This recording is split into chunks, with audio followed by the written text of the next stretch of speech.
Do you eat ragi ka atta? Do you know how clean your ragi atta is? These days, everybody wants to eat millets and millet flours. But how many of us know where our millets and millet flours come from?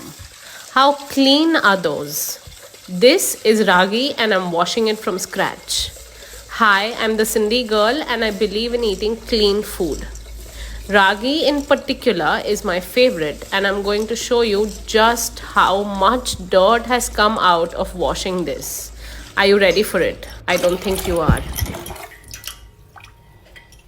Just stopped midway to show you what it looks like.